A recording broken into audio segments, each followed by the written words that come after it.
Hello guys, मेरे YouTube channel में आपका स्वागत है। मेरा नाम मनमोहन मिश्रा। तो आज मैं आपको इस वीडियो में एसबीआई स्मॉल कैप फंड का डिटेल रिव्यू करके बताने वाला हूं। मैं पूरा फंडामेंटल एनालिसिस आपको एक्सेल शीट में करके दिखाऊंगा, लाइव दिखाऊंगा। उसके बाद कोई दूसरी वीडियो देखने की जरूरत नहीं पड़ेगी। और लास्ट में आपको कंक्लूजन में ये भी बताऊंगा कि आपको इसमें इन्वेस्टमेंट करना चाहिए या नहीं करना चाहिए, और अगर आपको इसमें इन्वेस्टमेंट करना चाहिए तो कितने साल तक करना चाहिए। तो मेरे चैनल को सब्सक्राइब जरूर कर दीजिएगा। मैं इसमें लाता रहता हूँ। चलिए शुरू करते हैं। तो जैसा कि आप मेरे यहाँ पे स्क्रीन पे देख पा रहे होंगे, एसबीआई का स्मॉल कैप फंड, इस अगर आप लॉन्च ऑन डेट देखें तो 1 जनवरी 2013 है। मतलब इस फंड को अगर आप देखें 11.9 इयर्स हो चुके हैं लॉन्च होते होते। मतलब ये 11.9 इयर्स पुराना फंड है। इसका कैटेगरी रिटर्न देखिए 11.9 इयर्स में तो 22.13% तक का रिटर्न है।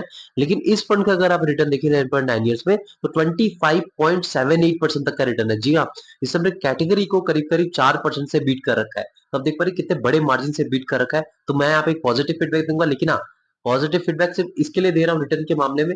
लेकिन नीचे हमको रिस्क के बारे में भी जानना जरूरी है, क्योंकि रिस्क कैटेगरी से कितना ले रहा है। अगर रिस्क कम लेके भी आपको इतना रिटर्न दिलवा रहा है तो डेफिनेटली एक अच्छा खासा फंड है। लेकिन हाँ, पूरा आप वीडियो देखिएगा, ये नहीं कि बीच में ही आपने छोड़ दिया और बोला कि यार ये आपने स्टार्टिंग में ही बता दिया बहुत अच्छा खासा रिटर्न दे रहा है तो आप एग्जिट मान लिए। तो ऐसा नहीं, पूरा देखिएगा, उससे उसका सोच समझ के आप इन्वेस्टमेंट करिएगा। मैं आपको पूरा लास्ट में आपको सजेशन भी दूंगा। अब 5 साल का रिटर्न देखिए कैटेगरी का तो 30.71% तक का रिटर्न है। लेकिन इस फंड का अगर 5 साल का रिटर्न देखें तो 27.64% तक का रिटर्न है। मतलब 5 साल में इसने अपने कैटेगरी को बीटिंग रिटर्न नहीं दे रखा है। लेकिन अगर ऑल टाइम रिटर्न देखें तो 25.78% तक का रिटर्न दे रखा है, और कैटेगरी की बीटिंग रिटर्न है। तो ये एकदम पॉजिटिव फीडबैक रहेगा, क्योंकि हम ऑल टाइम के लिए आए हैं। हम ये नहीं कि 3-4 साल में एग्जिट मार रहे हैं। हम ये देख रहे हैं कि भाई लॉन्ग टर्म के लिए वेट कर रहे हैं। उसके हिसाब से मैं इसको पॉजिटिव फीडबैक दूंगा रिटर्न के मामले में। अब यहाँ पे मान लीजिए आपने 10 साल तक कंटिन्यूअसली इन्वेस्टमेंट करना करा होता 1000 रुपए हर महीने, तो आपका जो अमाउंट डिपॉजिट होता है वो 1.2 लाख रुपीज, और 1.2 लाख रुपीज आपका कन्वर्ट होकर बन गया होता 4.54 लाख रुपीज। जी हाँ, यहाँ पे पैसे आपका 3 गुना से ज्यादा आपको रिटर्न दे रहा है। तो 3 गुना से बहुत ज्यादा दे रहा है। तो 3 गुना आपका से ज्यादा रिटर्न दे रहा है, वो भी सिर्फ 10 साल में। तो मैं आपको बता रहा हूँ, रिटर्न के मामले में तो भाई कोई कमी नहीं है इसमें। मैं आपको बता रहा हूँ बहुत ही अच्छा खासा रिटर्न दे रखा है, और बहुत अच्छा खासा आपको जो कॉर्पस है आपका बहुत ज्यादा बढ़ता हुआ दिखता हुआ नजर आएगा। अब मान लीजिए आपने इस पर्टिकुलर म्यूचुअल फंड में ना इन्वेस्टमेंट करके आपने गोल्ड में इन्वेस्टमेंट किया होता, तो आपका जो अमाउंट डिपॉजिट होता है 10 साल में वो 1.2 लाख रुपीज, और 1.2 लाख रुपीज आपको कन्वर्ट होकर बन गया होता है 2.07 लाख रुपीज में। मतलब देख पा रहे कि गोल्ड में जो आपको रिटर्न मिल रखा है और इस म्यूचुअल फंड में जो मतलब जो रिटर्न मिल रखा है, आपको डिफरेंस दिख रहा होगा 2.54 लाख रुपीज के करीब करीब, या 2.5 लाख रुपीज का डिफरेंस दिख रहा होगा। तो आप देख पा रहे कि मतलब आपका जो गोल्ड में पैसा आपका डबल तक भी नहीं हुआ, वो भी 10 साल में। लेकिन यहाँ पे जो आपका पैसा 3 गुना से ज्यादा है, लगभग आप मान सकते हैं 4 गुना के आसपास ही है। तो इतना अच्छा खासा रिटर्न दे रहा है, तो इन्वेस्टमेंट की आपको ताकत दिख रही होगी कि क्यों जरूरी होता है। अब एफडी की बात करें तो एफडी में 1.2 लाख रुपीज होता, और 1.2 लाख रुपीज में आपको कन्वर्ट होकर 10 साल में 1.74 लाख रुपीज होता। मतलब 1.74 लाख रुपीज और 4.54 लाख रुपीज डिफरेंस आपको दिख रहा होगा कि मतलब 3 लाख का डिफरेंस करीब करीब है, वो भी 10 10 साल में। तो आप देख पा रहे हैं कि मतलब इन्वेस्टमेंट करना क्यों जरूरी होता है एफडी और गोल्ड के मुकाबले। अब रिटर्न वर्सेस कैटेगरी की बात करें तो रिटर्न यहाँ पे कैटेगरी के मामले में अबव एवरेज है। जी हाँ, यहाँ पे कैटेगरी बीटिंग रिटर्न है तो डेफिनेटली अबव एवरेज ही रहेगा।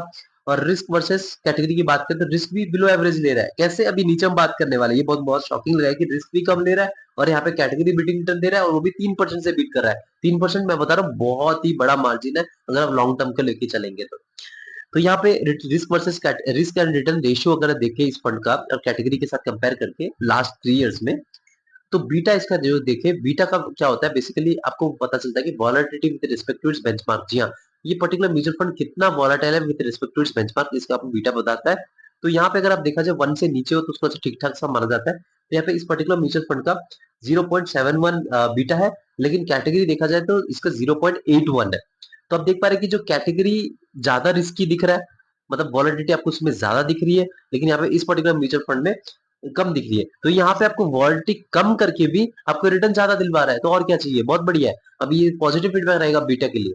अब यहाँ पे स्टैंडर्ड डिविएशन की बात करें तो स्टैंडर्ड डिविएशन बेसिकली क्या होता है, आपका जो एवरेज रिटर्न होता है ना, उसे कितना प्लस उसे कितना माइनस, उसके बीच में जो रेंज बनता है ना, उसी के बीच में आपको रिटर्न मिलता है हर साल। ये उसका आपका स्टैंडर्ड डिविएशन होता है। ये जितना कम रहे उसको भी वो भी अच्छा खासा ही माना जाता है जो कम रहेगा। तो यहाँ पे स्टैंडर्ड डिविएशन की बात करें तो 13.18 है इस पर्टिकुलर फंड का, और कैटेगरी का देखा जाए तो 15.53 है, तो इसमें भी कम है। तो रिस्क भी कम ले रहा है और आपको रिटर्न भी ज्यादा दे रहा है, तो अभी तक तो सुपर पॉजिटिव फीडबैक रहेगा मेरे लिए। मेरे हिसाब से तो सुपर पॉजिटिव फीडबैक है, क्योंकि रिस्क को कंपेयर करें, रिटर्न भी आपको ज्यादा दे रहा है, कैटेगरी बीटिंग रिटर्न है, रिस्क भी कम ले रहा है कैटेगरी से, तो बहुत बढ़िया है। अब यहाँ पे मान लीजिए आप इन्वेस्टमेंट करना चाहते हैं तो आप एसआईपी 500 रुपए से कर सकते हैं, और अगर आप मान लीजिए इसमें वन टाइम इन्वेस्टमेंट कर सकते हैं तो 1000 रुपए से वन टाइम इन्वेस्टमेंट कर सकते हैं। तो ये भी पॉजिटिव फीडबैक रहेगा कि आजकल स्टूडेंट लोग भी इन्वेस्टमेंट कर रहे हैं, तो कम पैसे से इन्वेस्टमेंट करना जरूरी होता है। लॉक इन पीरियड की बात करें तो कोई भी लॉक इन पीरियड नहीं है, कभी भी आप इसमें इन्वेस्टमेंट कर ले, कभी भी आप इसमें से एग्जिट मार लिया। एम साइज की बात करते हैं, एम का फॉर्म होता है एसेट अंडर मैनेजमेंट, तो इस पर्टिकुलर म्यूचुअल फंड में कितना पैसा इन्वेस्टेड है उसको कहते हैं एयूएम। तो एयूएम आपको बेसिकली बताता है कि मान लीजिए एम साइज आपका कम है, तो उसमें क्या लोगों का ज्यादा भरोसा नहीं है, तभी एम साइज इतना कम है। तो वहां पे ज्यादा पैसा इन्वेस्टेड नहीं है, लोगों ने इन्वेस्टमेंट नहीं कर रखा है, तो यहाँ पे आपको भरोसा करने में थोड़ी दिक्कत आती है।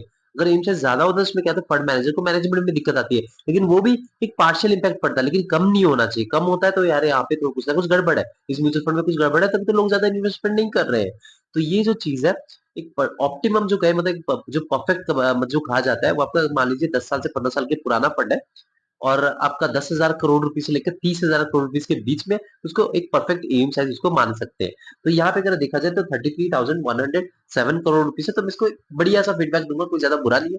माइनर डिफरेंस है, मतलब 30,000 मैंने बोल रखा है, 33,000 है, कोई ज्यादा प्रॉब्लम नहीं, ज्यादा है कोई प्रॉब्लम नहीं है, कम नहीं होना चाहिए। कम होगा तो इसमें क्या है कि लोगों का भरोसा नहीं है, कुछ ना कुछ प्रॉब्लम है यहाँ पे। तो यहाँ पे देखा जाए एम के मामले में मैं इसको पॉजिटिव फीडबैक दूंगा।